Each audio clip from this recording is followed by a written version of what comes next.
C'est pour ça que j'ai vu assez tôt que cette histoire de vaccin qui proposait de l'infection était totalement faux. J'avais chez moi 2 tableaux dans lesquels j'avais tous les gens qui venaient à l'IHU, et je vous ai dit, il en est venu 200 000 pour se faire tester, et je regardais, on leur posait la question, est-ce que vous êtes vacciné, est-ce que vous n'êtes pas vacciné? Et 3 heures après, j'avais le résultat, est-ce que c'est positif, est-ce que c'est pas positif? Et au bout de 3 heures, je voyais qu'il y avait autant de positifs chez ceux qui étaient vaccinés que chez ceux qui n'étaient pas. Donc j'ai su 3 mois après le début du vaccin que ça marchait pas. J'ai su 3 mois après le début du vaccin que ça marchait pas. Je l'ai dit, pas dans 100% des cas.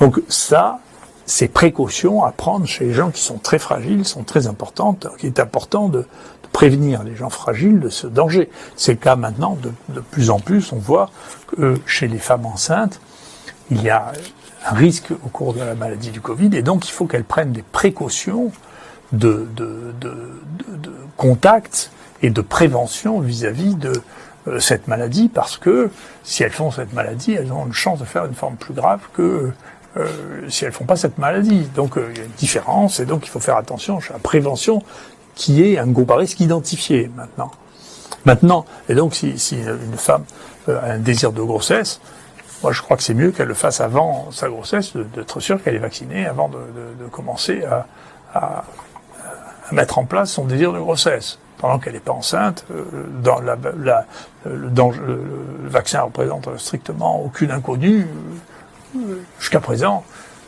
Voilà. Il est possible qu'il encourage fortement la fameuse dose de rappel pour le vaccin. Est-ce que ça vous paraît cohérent? Si les gens font partie d'un groupe qui risque d'aller en réanimation ou qui risque de mourir, bien entendu, il faut les vacciner. C'est une bonne idée, j'ai toujours pensé ça, je l'ai dit aussitôt que je pouvais. C'est-à-dire les gens qui ont plus de 60 ans, voire plus de 65 ans, les grands obèses, les gens qui ont des pathologies cardiovasculaires, les diabétiques sont des gens qui sont à risque maintenant. Les femmes enceintes, je pense qu'elles devraient se faire vacciner avant, si elles le programment avant d'être enceintes, parce que comme ça on aurait moins d'incertitudes, parce que elles font des formes plus graves que les autres. Voilà des gens auxquels il faut conseiller la vaccination.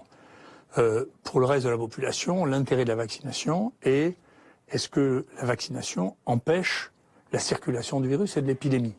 Ça, je ne suis pas convaincu. Si vous regardez la corrélation entre la vaccination et l'épidémie, je ne suis pas convaincu que l'efficacité de la vaccination pour bloquer l'épidémie ait été démontrée.